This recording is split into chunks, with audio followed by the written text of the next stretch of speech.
में सिर्फ भारत नहीं, अमेरिका किस तरह से आगे बढ़कर आ रहा है वो जरूरी है। ये देखिए,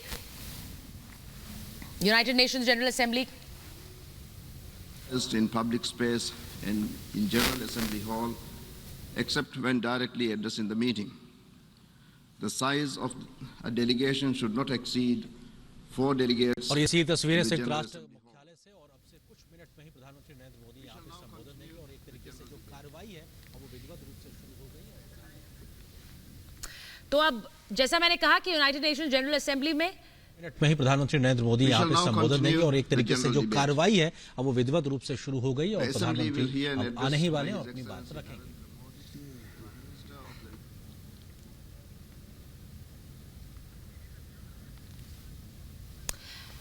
तो आपको वहां की तस्वीरें दिखा रहे थे क्योंकि प्रधानमंत्री नरेंद्र मोदी को आमंत्रित किया जाएगा संबोधन के लिए। ये I have great pleasure in welcoming His Excellency Narendra Modi, Prime Minister of the Republic of India. I invite him to address the General Assembly. नमस्कार साथियों, His Excellency अब्दुल्ला शाहिद जी, आपको अध्यक्ष पद संभालने की हार्दिक बधाई।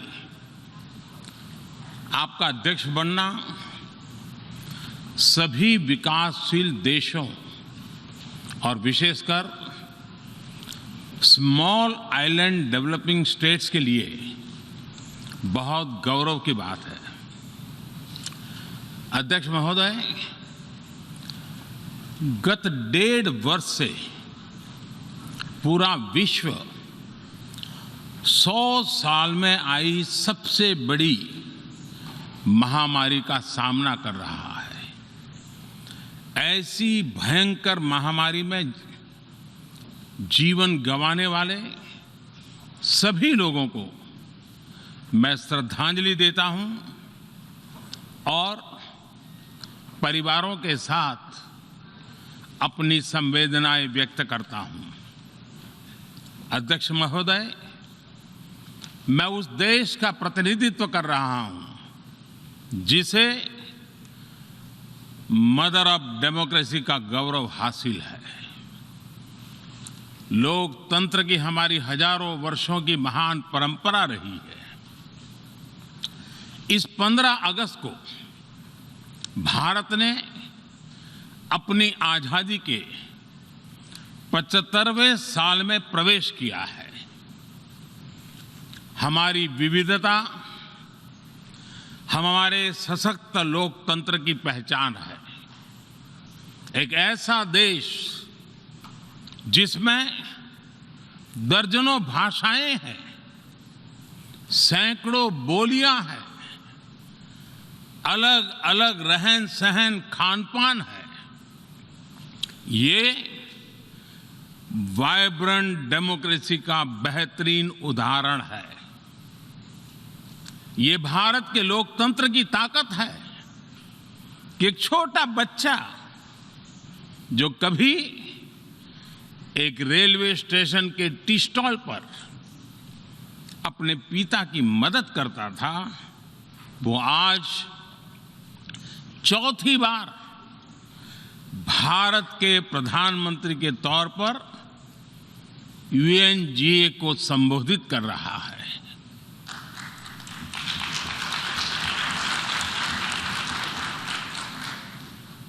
सबसे लंबे समय तक गुजरात का मुख्यमंत्री और फिर पिछले 7 साल से भारत के प्रधानमंत्री के तौर पर मुझे हेड ऑफ गवर्नमेंट की भूमिका में देशवासियों की सेवा करते हुए 20 साल हो रहे हैं और मैं अपने अनुभव से कह रहा हूं, यस,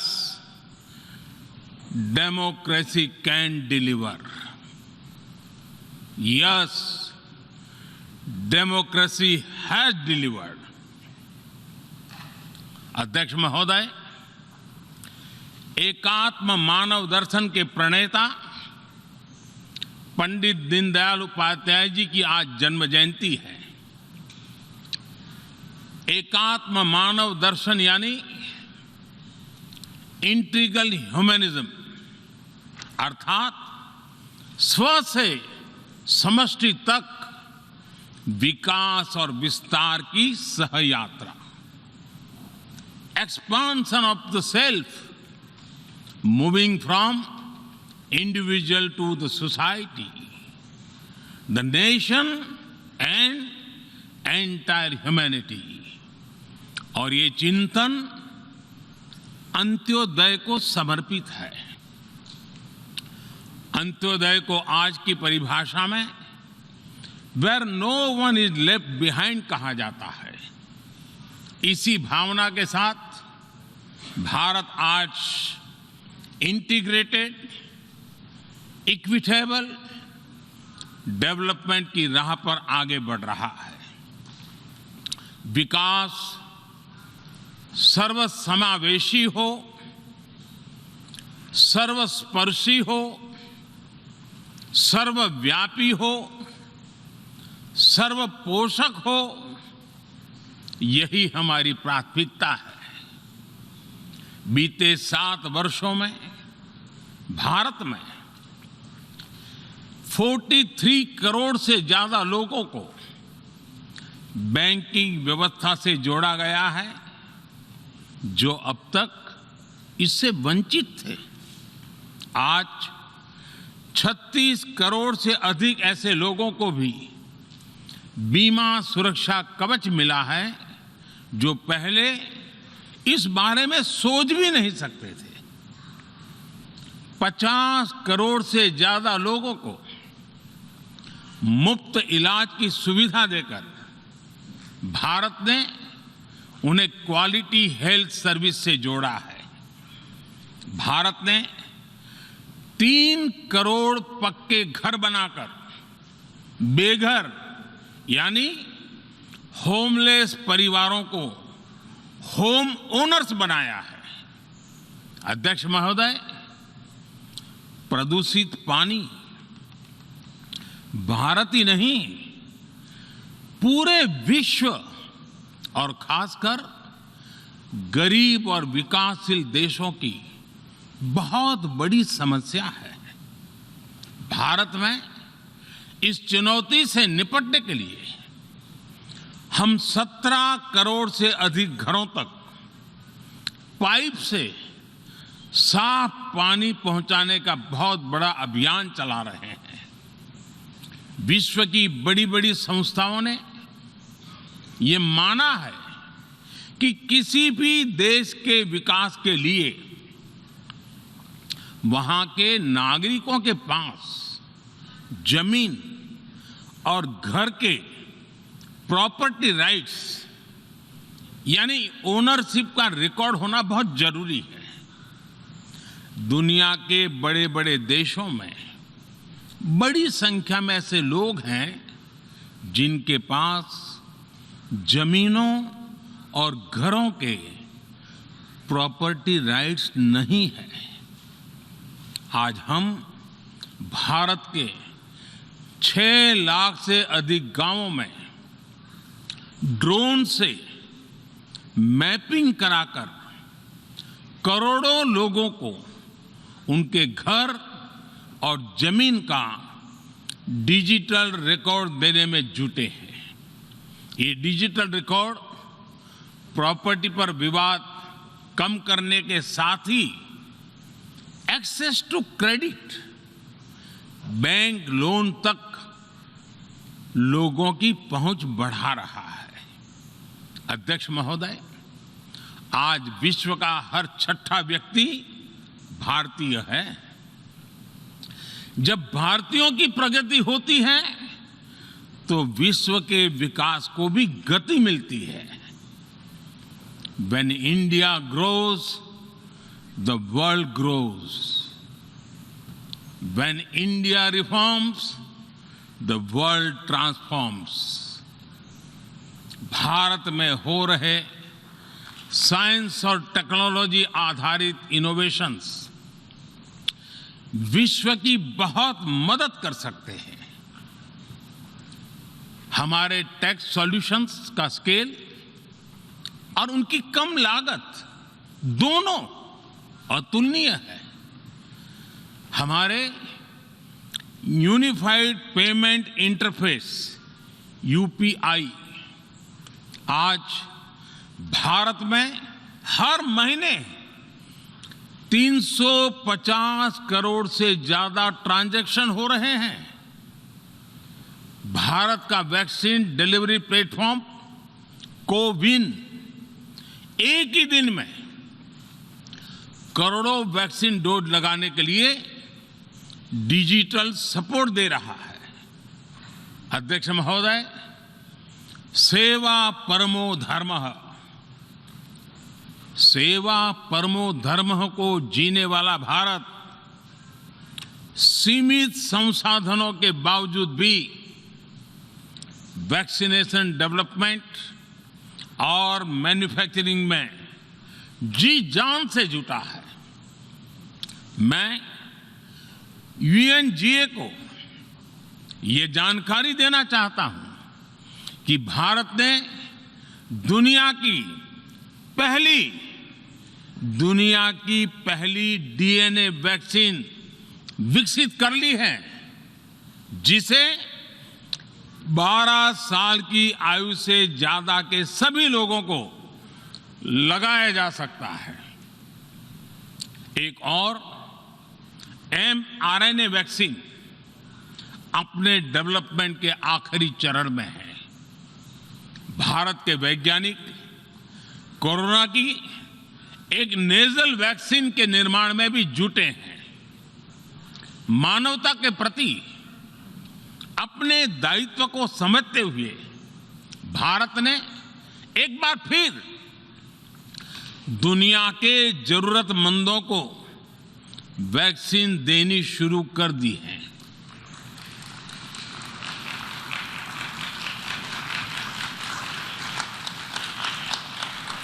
मैं आज दुनिया भर के वैक्सीन मैन्युफैक्चरर्स को भी आमंत्रित करता हूं, कम मेक वैक्सीन इन इंडिया। अध्यक्ष महोदय, आज हम सब जानते हैं कि मानव जीवन में टेक्नोलॉजी का कितना महत्व है, लेकिन बदलते हुए विश्व में टेक्नोलॉजी विथ डेमोक्रेटिक वैल्यूज, ये सुनिश्चित करना भी आवश्यक है। भारतीय मूल के डॉक्टर्स, इनोवेटर्स, इंजीनियर्स, मैनेजर्स किसी भी देश में रहें, हमारे लोकतांत्रिक मूल्य उन्हें मानवता की सेवा में जुटे रहने की प्रेरणा देते रहते हैं। और ये हमने इस कोरोना काल में भी देखा है।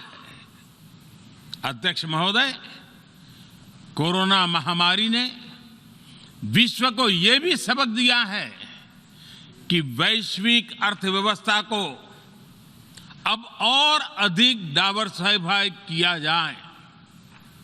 इसके लिए ग्लोबल वैल्यू चेन्स का विस्तार आवश्यक है। हमारा आत्मनिर्भर भारत अभियान इसी भावना से प्रेरित है। ग्लोबल इंडस्ट्रियल डाइवर्सिफिकेशन के लिए भारत विश्व का एक लोकतांत्रिक और भरोसेमंद पार्टनर बन रहा है।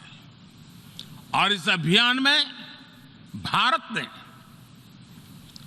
इकोनॉमी और इकोलॉजी दोनों में बेहतर संतुलन स्थापित किया है।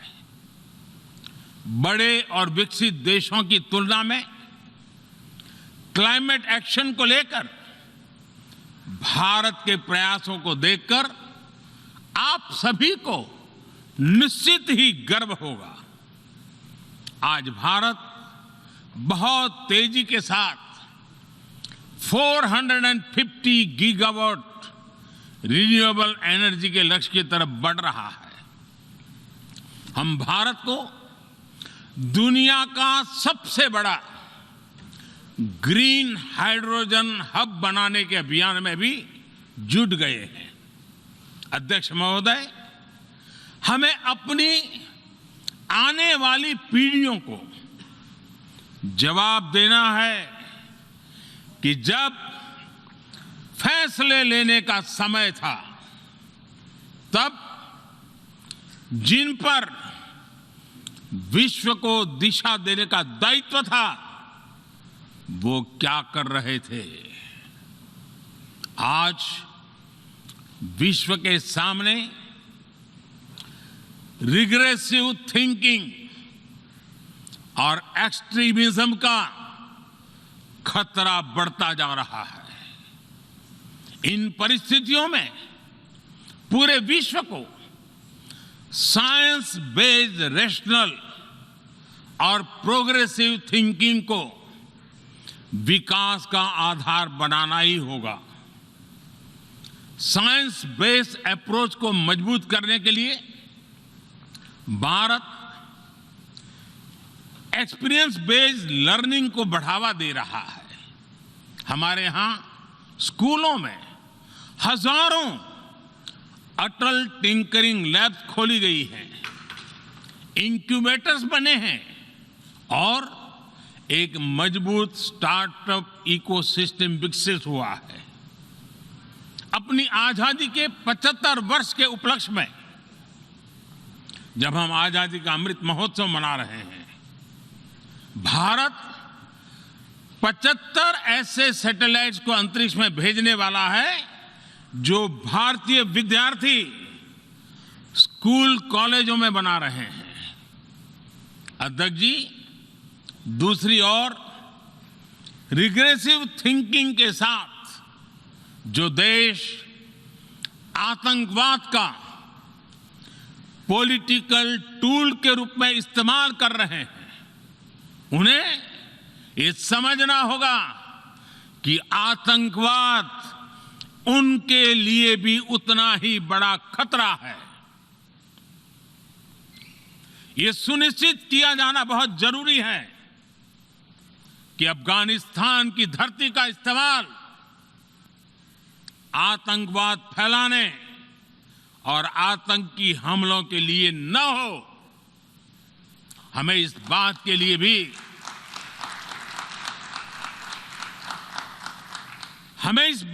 भी सतर्क रहना होगा कि वहां की नाजुक स्थितियों का कोई देश अपने स्वार्थ के लिए एक टूल की तरह इस्तेमाल करने की कोशिश न करें। इस समय अफगानिस्तान की जनता को, वहां की महिलाओं और बच्चों को, वहां की माइनॉरिटीज को मदद की जरूरत है और इसमें हमें अपना दायित्व निभाना ही होगा। अध्यक्ष महोदय, हमारे समंदर भी हमारी साझी विरासत है, इसलिए हमें यह ध्यान रखना होगा कि ओशन रिसोर्सेज को हम यूज करें, एब्यूज नहीं। हमारे समंदर अंतर्राष्ट्रीय व्यापार की लाइफलाइन भी है। इन्हें हमें एक्सपांशन और एक्सक्लूजन की दौड़ से बचाकर रखना होगा। रूल बेस्ड वर्ल्ड ऑर्डर को सशक्त करने के लिए अंतर्राष्ट्रीय समुदाय को एक सुर में आवाज उठानी ही होगी। सुरक्षा परिषद में भारत की प्रेसिडेंसी के दौरान बनी विस्तृत सहमति विश्व को मैरीटाइम सिक्योरिटी के विषय में आगे बढ़ने का मार्ग दिखाती है। अध्यक्ष महोदय, भारत के महान कूटनीतिज्ञ आचार्य चाणक्य ने सदियों पहले कहा था, कालातिक्रमात् काल एव फलम पिबति। जब सही समय पर सही कार्य नहीं किया जाता तो समय ही उस कार्य की सफलता को समाप्त कर देता है। संयुक्त राष्ट्र को खुद को प्रासंगिक बनाए रखना है तो उसे अपनी इफेक्टिवनेस को सुधारना होगा, रिलायबिलिटी को बढ़ाना होगा। यूएन पर आज कई तरह के सवाल खड़े हो रहे हैं। इन सवाल को हमने क्लाइमेट क्राइसिस में देखा है, कोविड के दौरान देखा है, दुनिया के कई हिस्सों में चल रही प्रॉक्सी वॉर, आतंकवाद और अभी अफगानिस्तान के संकट ने इन सवालों को और गहरा कर दिया है। कोविड के ओरिजिन के संदर्भ में और ease of doing business ranking को लेकर वैश्विक गवर्नेंस से जुड़ी संस्थाओं ने दशकों के परिश्रम से बनी अपनी विश्वसनीयता को नुकसान पहुंचाया है। यह आवश्यक है कि हम यूएन को ग्लोबल ऑर्डर, ग्लोबल लॉज और ग्लोबल वैल्यूज के संरक्षण के लिए निरंतर सुदृढ़ करें। मैं नोबेल पुरस्कार विजेता गुरुदेव रविंद्रनाथ टैगोर जी के शब्दों के साथ अपनी बात समाप्त कर रहा हूं। शुभो कर्मपोथे, शुभो कर्मपोथे, धोरो निर्भयोगान, सौब दुर्बल सौन्योष होक अवसान। अर्थात अपने शुभ कर्म पथ पर निर्भीक होकर आगे बढ़ो, सभी दुर्बलताएं और शंकाएं समाप्त हो। ये संदेश आज के संदर्भ में संयुक्त राष्ट्र के लिए जितना प्रासंगिक है उतना ही हर जिम्मेदार देश के लिए भी उतना ही प्रासंगिक है। मुझे विश्वास है हम सबका प्रयास विश्व में शांति और सौहार्द बढ़ाएगा, विश्व को स्वस्थ, सुरक्षित और समृद्ध बनाएगा। इन्हीं शुभकामनाओं के साथ बहुत बहुत धन्यवाद। नमस्कार।